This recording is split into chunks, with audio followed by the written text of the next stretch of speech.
There is a mysterious underwater realm where nature has set aside all restraints.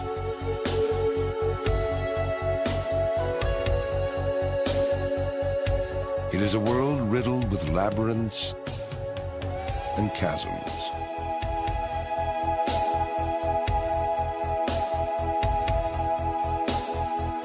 Predators lurk hungrily, and swarms of animals, large and small, fill the sea with spectacular combinations of color and form.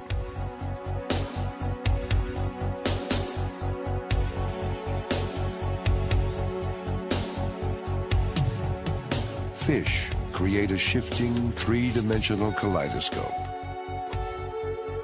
while sedentary creatures of every color and description weave a living Persian carpet beneath them.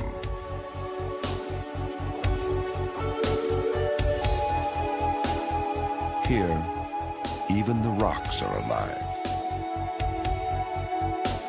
Brittle thickets of staghorn coral and undulating sea whips are part of this unearthly cast of characters.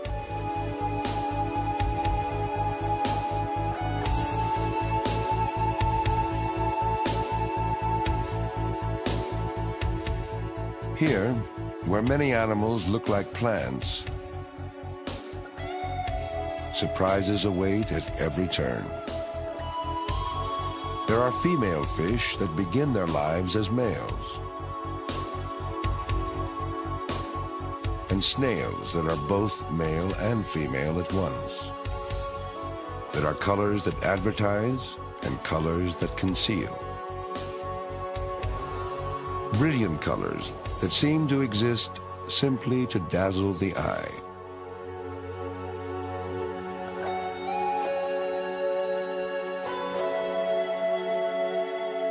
This is the enchanted realm of the Great Barrier Reef, stretching for more than 1,200 miles along Australia's eastern coast, the largest community of living organisms on Earth. It is a lush island of life in an otherwise barren tropical sea.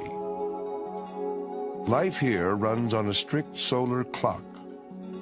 Its timekeeper is light, its driving force, the need to reproduce, the need to eat, and to avoid being eaten. Even the living structure of the reef, made entirely from coral, perpetuates itself on cues from this clock, in a silent dance of life that occurs but once a year.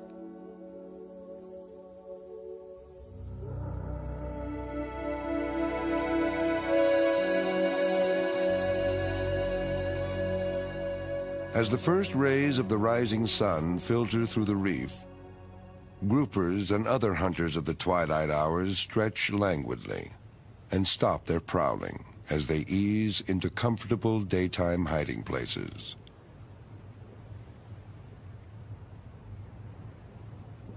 Members of the daylight shift cautiously prepare to abandon their nighttime shelters.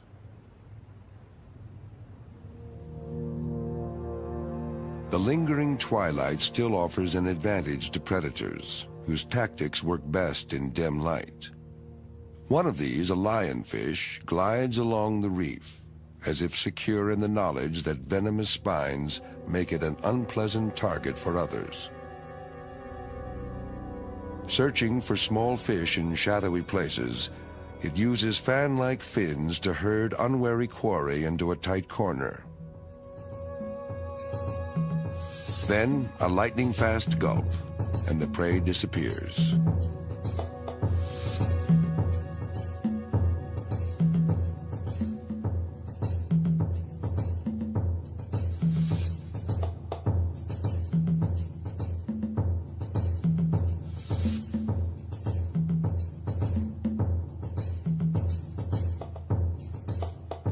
Now and then, some small fish, like this baby pufferfish, seem to play with fire, nipping at the fins of the lionfish. But puffers have a secret weapon. Snapped up by the lionfish, it swells into a prickly ball. The puffer is quickly spit out.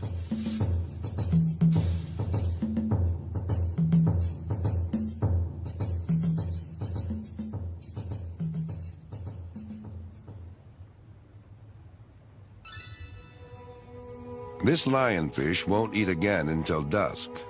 His slow-paced hunting style works best in dim light, when his prey can't see very well. But lionfish, and all reef creatures, ultimately depend on the reef's most intriguing and important animals, the corals themselves. Corals don't just live on the reef, they build it, inch by inch, laying down limestone that forms the canyons, terraces, and towers of an undersea metropolis. More than 500 species of coral form the Great Barrier Reef, and they grow in an incredible variety of shapes. Tabletop and staghorn corals can extend their branches as much as 6 inches each year. Massive species like this brain coral may take a decade to reach the size of a baseball, but can live for centuries.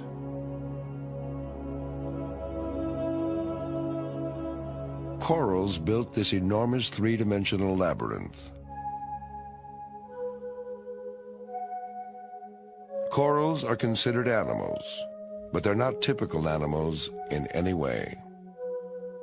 What we identify as a single coral is really a colony, each comprised of hundreds or thousands of tiny individuals called polyps.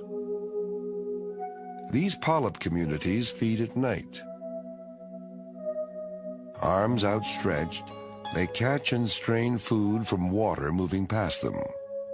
But as the sun rises, polyps draw back into the protection of their limestone skeletons. For the rest of the day, these hard corals act less like animals than like plants, protecting their delicate tissues from the jaws of enemies yet unseen.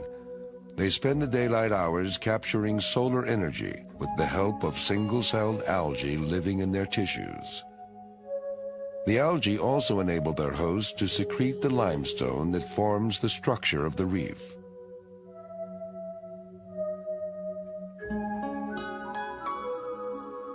This intimate partnership helps make possible the incredible density of life here. There are some types of corals that manage to live without partners. Able to absorb nutrients directly from seawater, they thrive where hard corals would perish.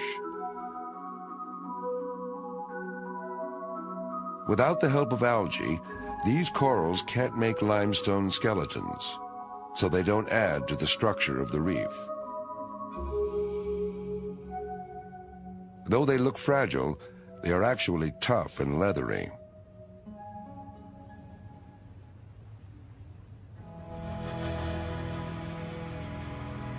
Just after sunrise, as coral polyps withdraw, all is quiet on the reef.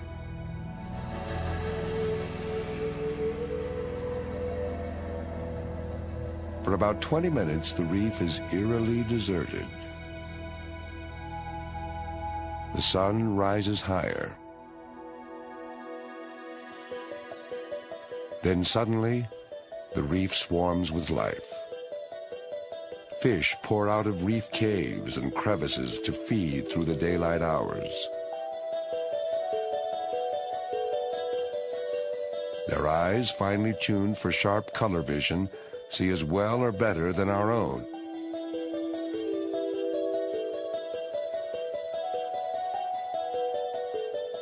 Bright colors advertise their identity, sex, readiness to mate, and willingness to fight.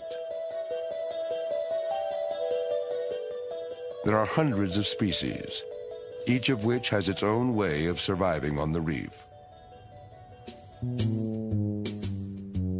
This tiny black and blue striped fish is called a cleaner wrasse, for obvious reasons. It spends its life cleaning other larger fish, searching for parasites, dead skin, and loose scales, all of which it eats. While doing this, the cleaner wrasse uses a small pair of fins beneath its gills to tickle the larger fish. Research shows that this tactile stimulation keeps clients coming back for more.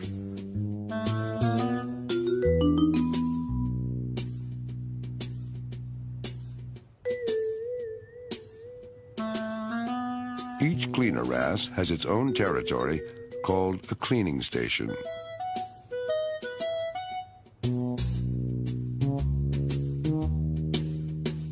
Other fish learn where these stations are and come calling,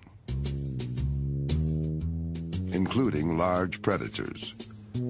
Groupers this size could easily swallow the cleaner fish whole, but they almost never do.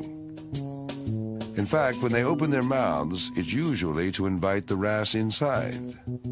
There, doctor becomes dentist, inspecting teeth, mouth, gills, and other tender spots that harbor annoying parasites.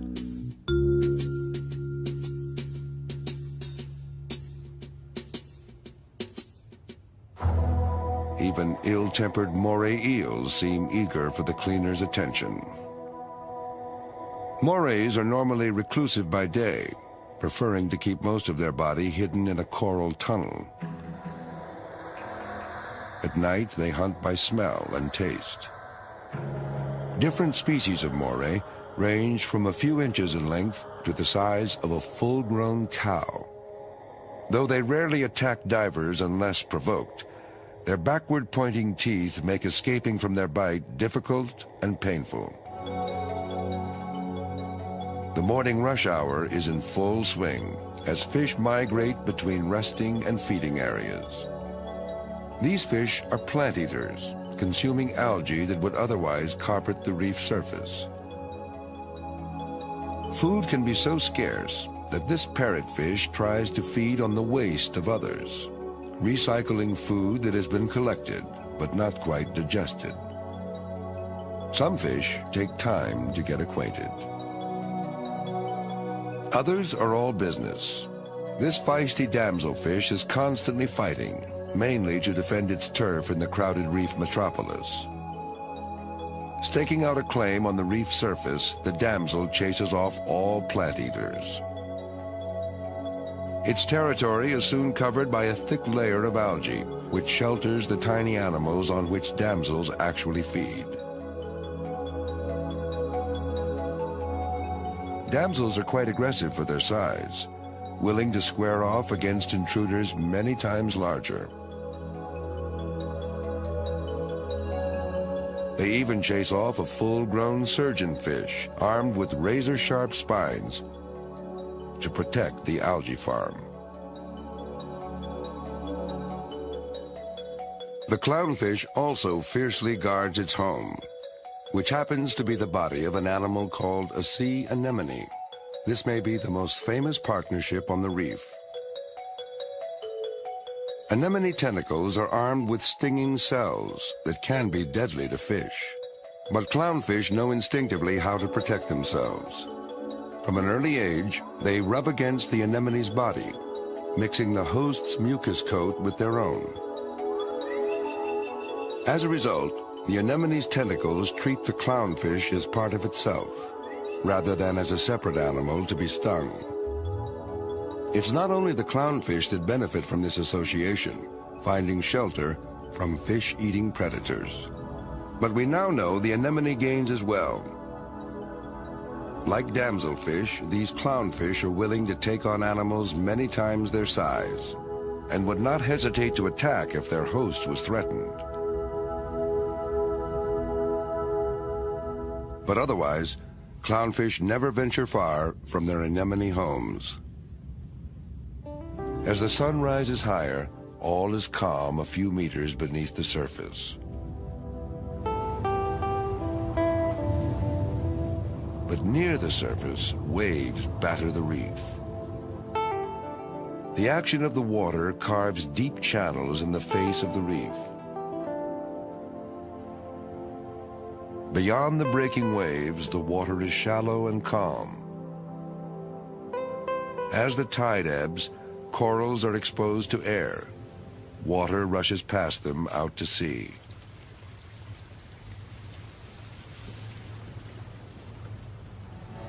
These tidal currents flowing across the reef carry precious food in the form of plankton and a host of floating particles. Along the way, countless hungry mouths are waiting. What looks like a pair of feather dusters are actually the gills of worms, whose bodies are hidden within the reef. The plumes enable the worm to breathe and strain food particles from the water at the same time. Worms like these carpet many parts of the reef. Their gills vary in shape and color, but all serve the same essential purpose. Though these delicate structures may seem vulnerable to passing fish, they can withdraw in an instant if a shadow passes overhead.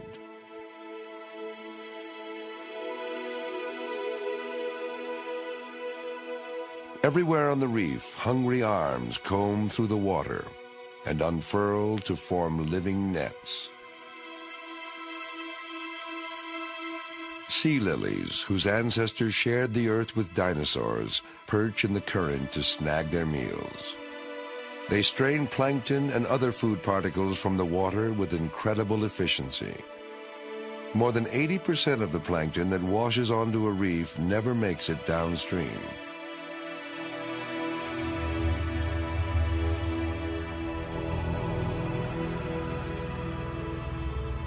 The great whale shark, one of the sea's largest inhabitants, feeds on some of the smallest. These filter-feeding behemoths pump enough water through their gills every day to fill 5,000 swimming pools. Cruising with their mouths open, they strain enough plankton from the water to feed their massive bulk, which can reach 12 tons. The manta ray is another huge filter feeder. Though their wingspan can reach up to 7 meters, they too feed on tiny plankton. Twin scoops framing their mouth funnel water into bulging gullets.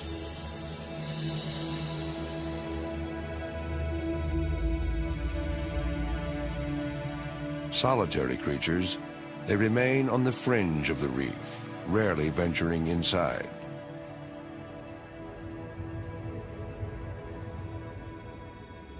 Meanwhile, on the hundreds of sandy coral islands that line the reef, the sun is high and the tide is low.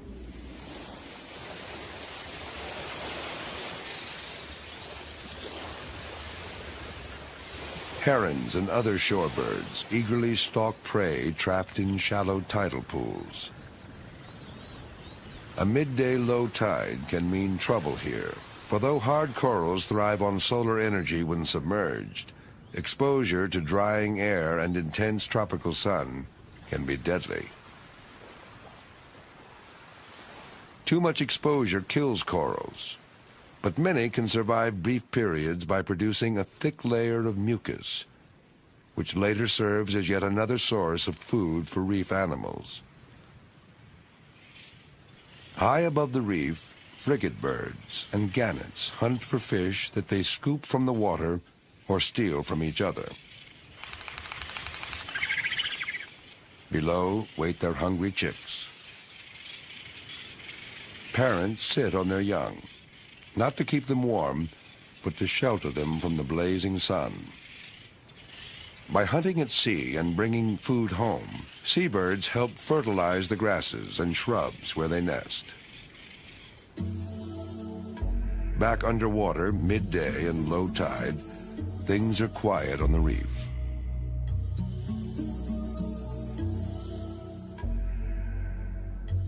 Divers drop in for a visit.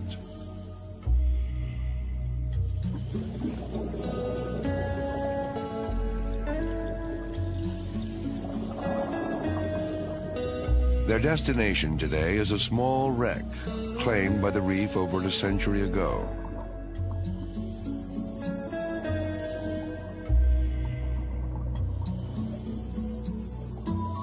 Over the years, floating and swimming larvae of corals, sponges, and worms settled on every available hard surface. In time, they grew into a miniature reef. Its shape still testifies to human handiwork, but its carpet of life is now home to scores of reef species.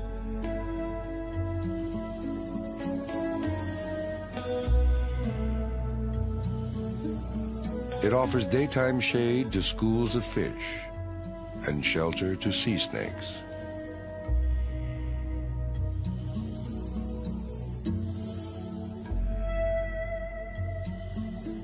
Sea turtles also find plenty of food here.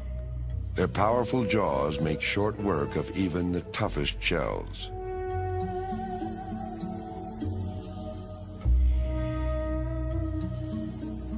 Feeding slowly and methodically, they seem totally unconcerned about the divers.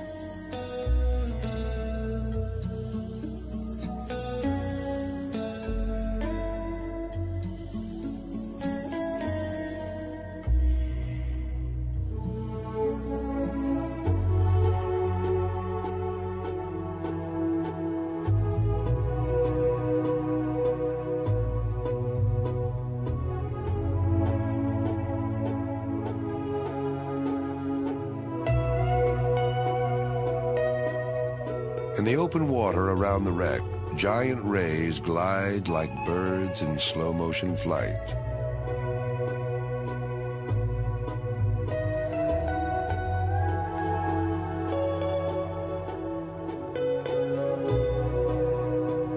Back on the reef, swarms of plankton-feeding fish scour the water for food.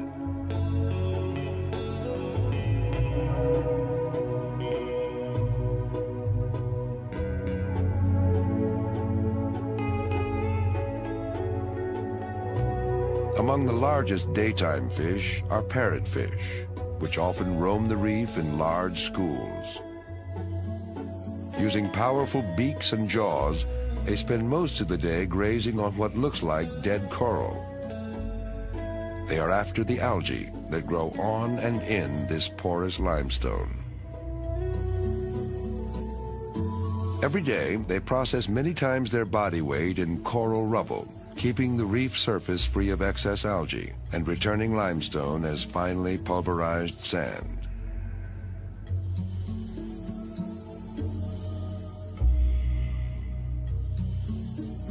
The sandy rubble at the base of reefs looks barren to humans, but is a fertile feeding ground for reef fish. This wrasse leaves no stone unturned in its search for worms and other delicacies. Nearby, goatfish cruise hungrily. Their search for food is guided by pairs of chin barbels, which may look like whiskers but are covered with taste buds. They probe the sand, detecting buried prey. So successful are goatfish in finding food that they rarely hunt alone. Wherever they go, they are followed by freeloaders, eager to snatch any small animals scared up by the goatfish during their search.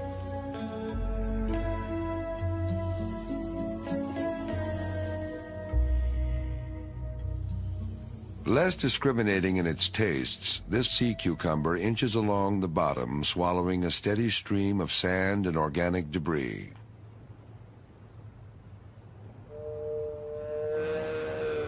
Digesting what he can, he expels the rest.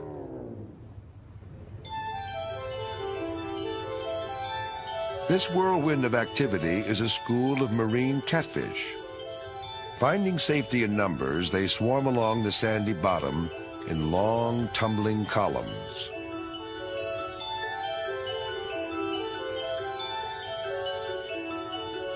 Those in the middle are safest, but least likely to snag a meal. Those at the edge are more exposed and more successful in foraging.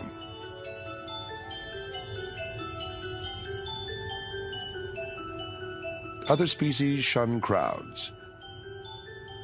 These butterfly fish hunt as they live, in mated pairs, which stay together for life.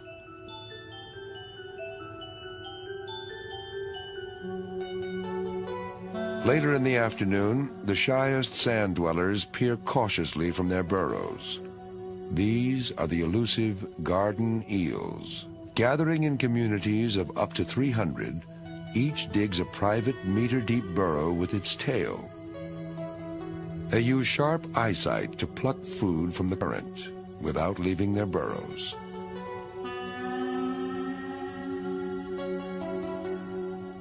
If threatened, they can disappear in an instant.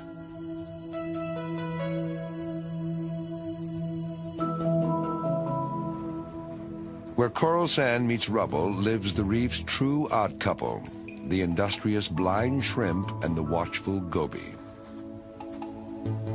The shrimp seems forever to be excavating the burrow they share, while keeping its long antennae in nearly constant contact with the goby.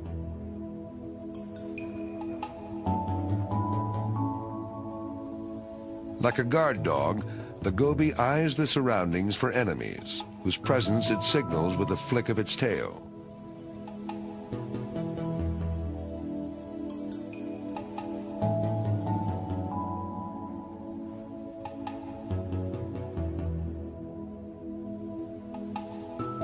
Other species of goby have more typical domestic arrangements. They live in mated pairs, share housekeeping chores, and stay together for life.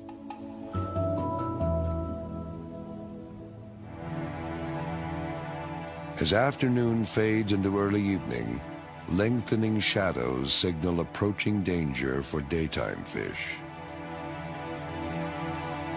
Plankton feeders become less bold and hug the reef more closely. The reason for their unease is soon obvious, as schools of predators gather and cruise along the reef. Among the first to appear are jacks and small barracuda. None of them are hunting yet.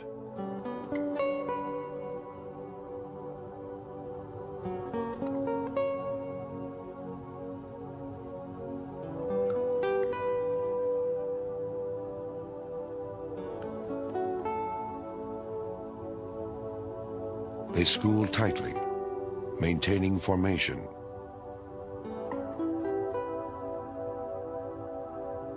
Moving and turning together.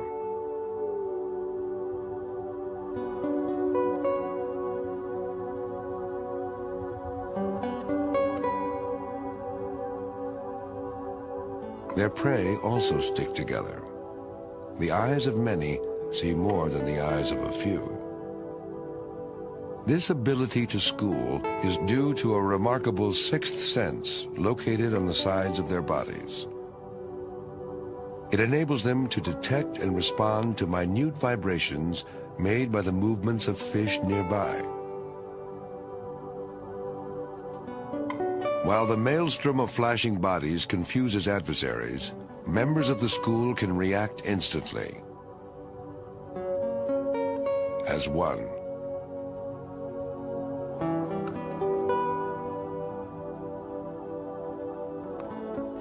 As twilight approaches, the reef takes on a heightened tension. Even large daytime fish gather together and move cautiously.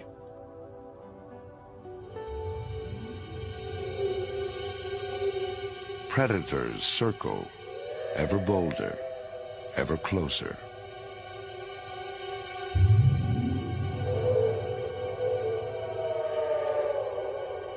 Sharks of several kinds rise from the deep.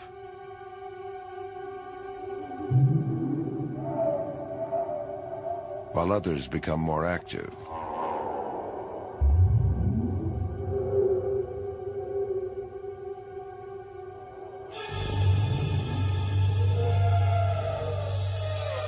The hunting begins.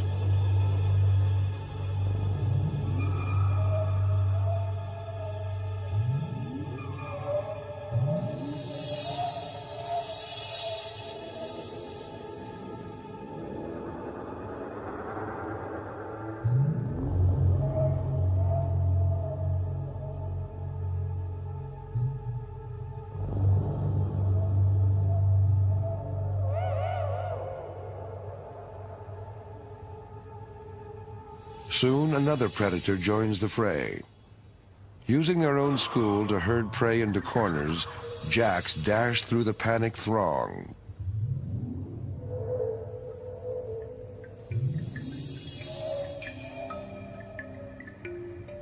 Ambush hunters like this small grouper benefit from the confusion. As prey are forced close to the reef by jacks, they become disoriented and easy targets for well-aimed jaws.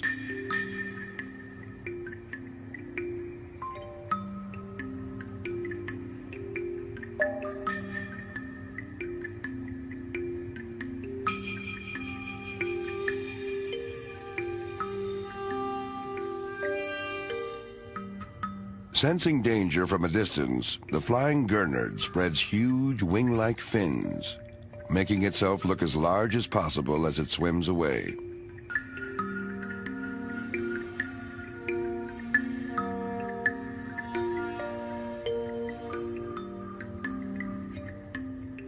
A razor wrasse dives for cover at the first hint of trouble.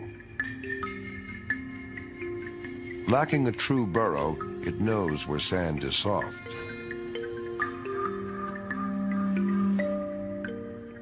Even a harmless shrimp-eating shark provokes a hasty retreat. All over the reef, daytime fish stick closer to home and are ever more ready to duck for cover. As light dims further, their sharp daytime eyes no longer function well. They are at a disadvantage, and they know it. That instinctive knowledge is vital. Fish who stray too far are eaten. Everyone seems to be heading for cover now. These shrimp fish usually seek shelter among the spines of sea urchins.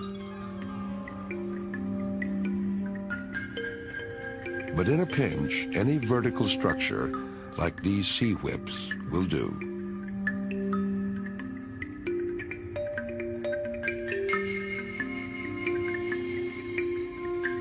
The day shift is heading for home, but on a reef, commuting at rush hour is dangerous.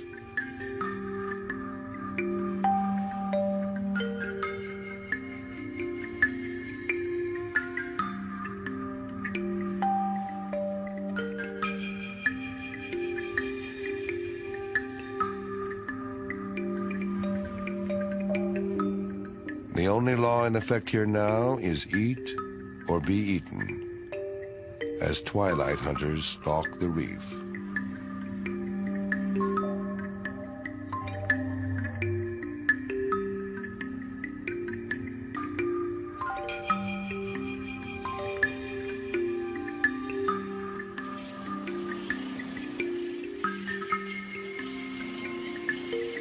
In the air above the reef, seabirds return home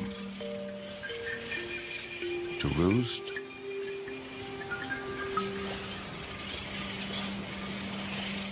and to preen.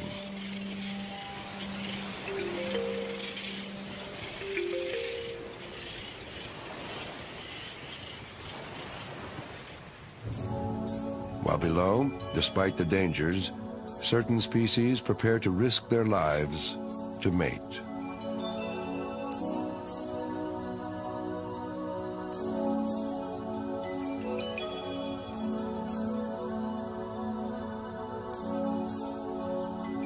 Groups of parrotfish gather and form trains along the reef. They aren't oblivious to the ever-present threat of cruising predators, but they risk their lives to give their eggs a chance to escape the daytime horde. Above the reef at sunset, damsels court in pairs and small groups, while parrotfish prepare for an evening of wild abandon. Milling about beneath the surface, they suddenly shoot upward, releasing clouds of eggs and sperm in unison. Chemical cues help the sperm find eggs in the swirling water.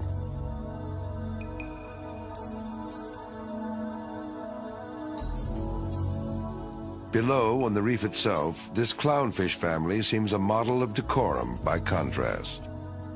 The male guards the eggs, fanning them and keeping them free of debris. A clownfish nest can contain many thousands of eggs at once, and they are well cared for. But the sex lives of these animals are far from ordinary. The largest fish in the group is a female, who began life as a male. Like the consorts that surround her now, she, who was then a he, grew slowly, working his way up in the pecking order of the clan. When the reigning female died, male turned to female and began laying eggs. It's a somewhat unorthodox way of making sure that there will always be at least one male and female present, without requiring either to leave the safety of their anemone home.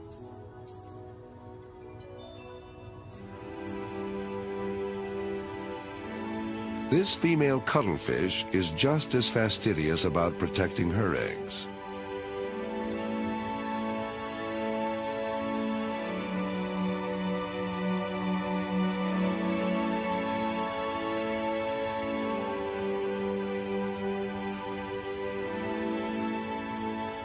After placing them carefully, she guards them until they hatch.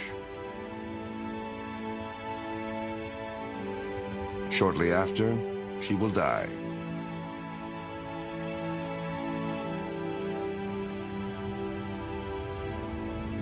But the greatest drama of all is about to unfold. It is nightfall. The moon rises and exerts its own power over the creatures of the reef.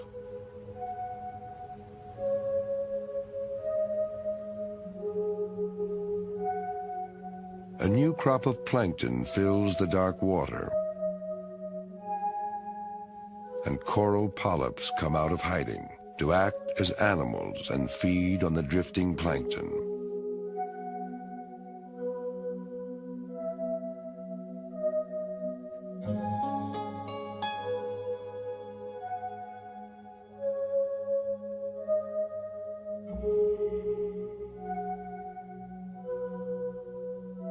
Once active daytime fish settle down and sleep.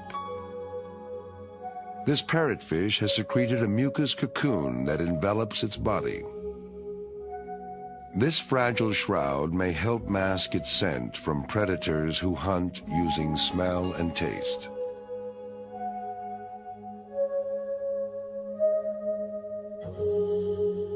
With the last daytime fish gone, the reef undergoes an amazing transformation as an unearthly crew of nighttime creatures crawls out of their shelters. What daylight exposes, darkness conceals, and what sunshine forbids, shadows allow. Daytime divers never see any of these fascinating animals.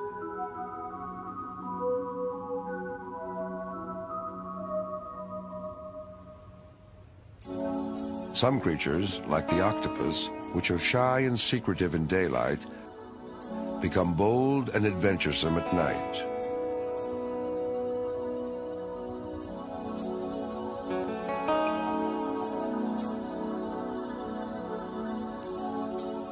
Their patterned skin is filled with sacs called chromatophores that change color on command.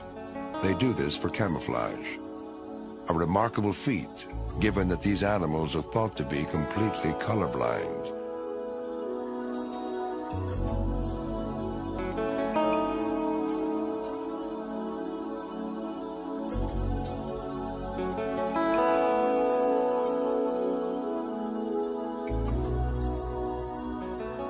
The cuttlefish is also colorblind and camouflaged, but it has sharp vision and quick reflexes which serve it well as a predator.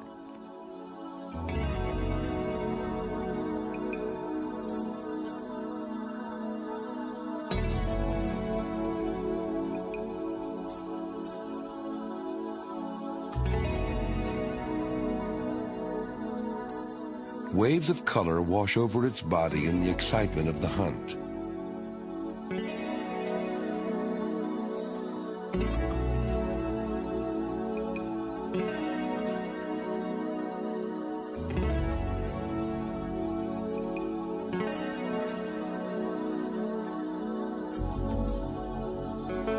Elsewhere on the nighttime reef, harlequin shrimp manipulate their prey, a starfish.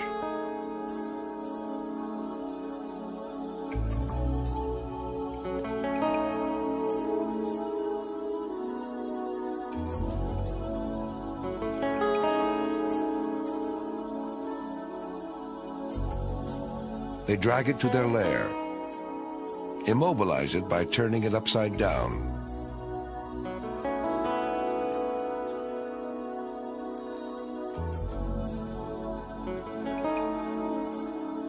and spend the next several days devouring it alive from the tips of its arms towards the center.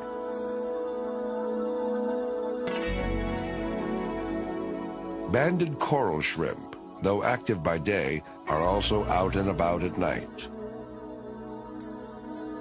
They use claws and parts of their mouths to take over the job performed by cleaner wrasses during the day.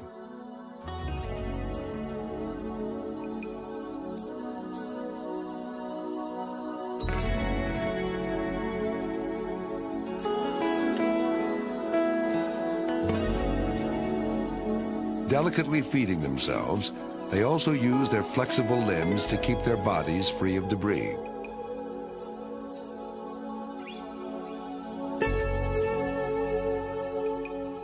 A host of other tiny animals, such as this transparent shrimp, have scarcely been identified because they hide so well and live in out-of-the-way places.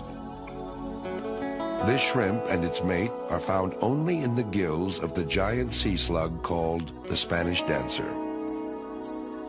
The largest of its kind, it is usually seen crawling along the reef after dark.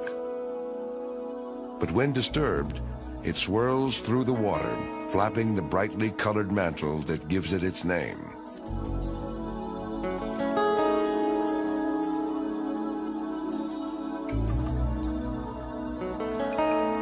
Most of its relatives are smaller, but no less fascinating.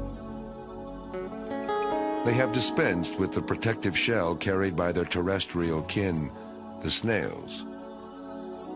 Their gills are born naked on their backs, hence the scientific name nudibranch. Lacking shells, they seem defenseless, but that is hardly the case. In place of armor, they carry chemical weapons, usually compounds that taste foul, are poisonous, or both. Often, they acquire and concentrate those poisons from sponges they eat. Their electric colors advertise their toxic cargo. Though rarely seen on the surface of the reef by day, they are common in reef caves and are out in the open at night.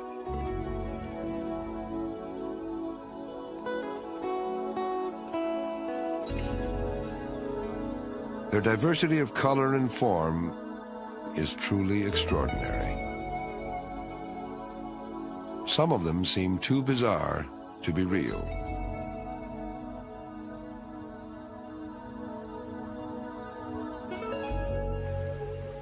The moon is just past full, and so is the tide.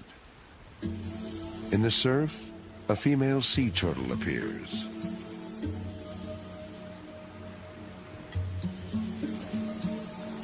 She has returned to the very same beach where she hatched years ago. Driven by instincts older than the reef around her, she has come to lay her eggs, depositing them in a hole she digs in dry sand. Used to floating in water, she breathes with difficulty, unaccustomed to supporting her full weight. The sex of her young will be determined by the temperature of the sand. At this time of year, most will be male.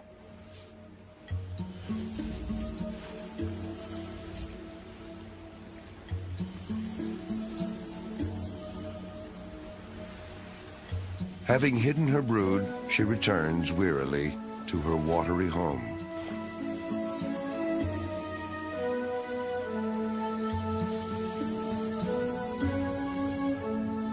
As she swims out to sea, humans arrive to search the darkened reef for its nocturnal treasures.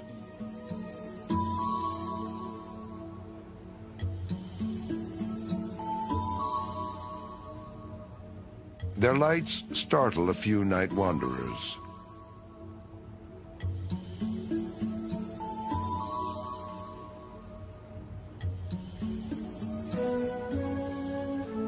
These divers, though they bide their time inspecting coral caves, have come to witness a once-a-year event. With the moon 5 days past full and the sea warm, the living reef prepares to reproduce itself. In the dead of night, polyps stop feeding and ready themselves to release eggs and sperm.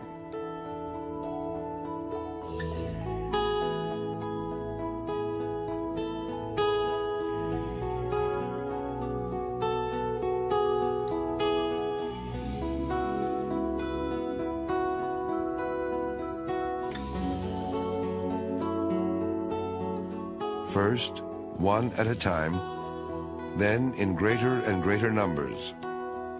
Corals across the reef join in a silent frenzy of mass reproduction. Some polyps cast only sperm into the tropical night.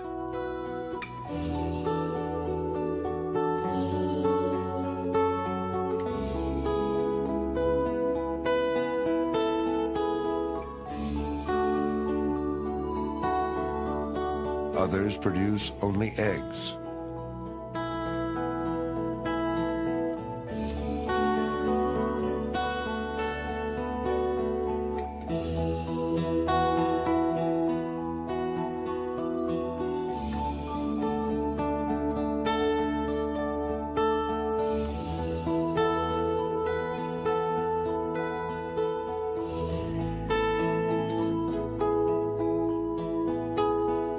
Some spew forth eggs and sperm at once.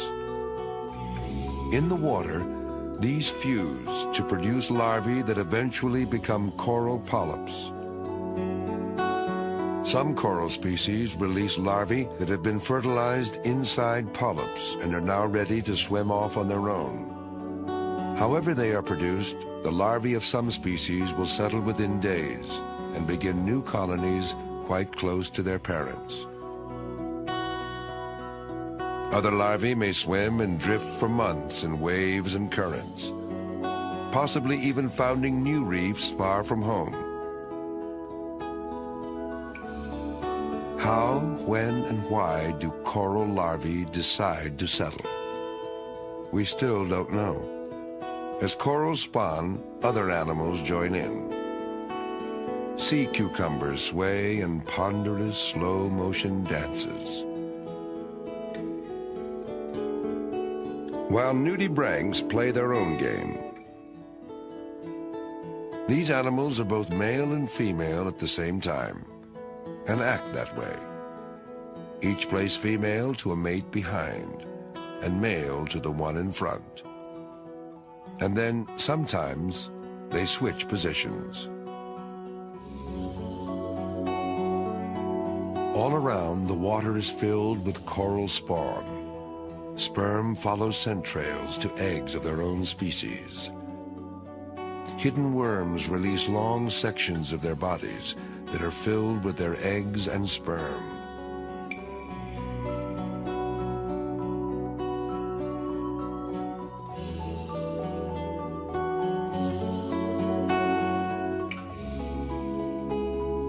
With luck, currents will carry these clouds far from the reef before the swarms of plankton-feeding fish awake after dawn and eat them.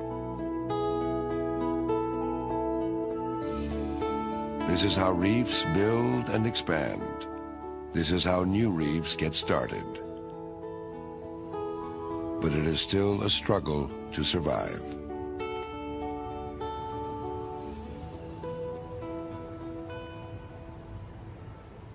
By the light of the next day, hungry fish swarm to feast on a rare treat, a giant slick of congealed coral eggs and sperm. The vast majority of the spawn will not survive.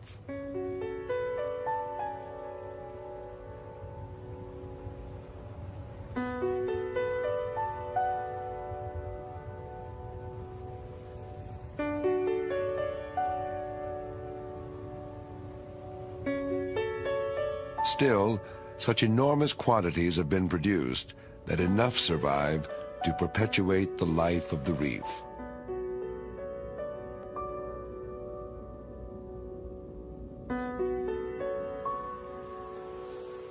Meanwhile, back on the beach, hatchling turtles from an earlier clutch dig out from their sandy nest and scramble madly for the sea. The time they emerge is determined by the temperature of the sand. Sometimes it's during the day, but usually they emerge under cover of darkness to protect them from enemies that stalk them everywhere.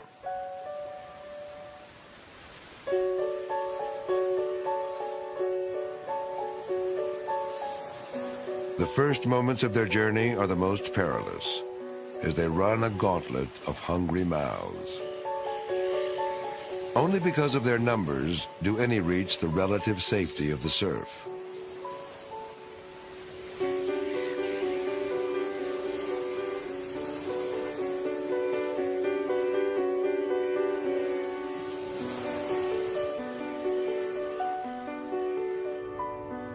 And the reef holds its own dangers.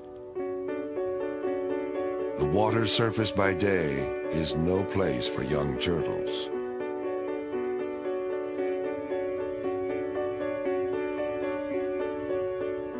Of the few that escape to open water, some will grow to a safe size and will return someday to call the reef home. Much of their life remains a mystery, like the drifting coral spawn. On their survival, the future of the reef depends, and the continuation of a community like no other in this world.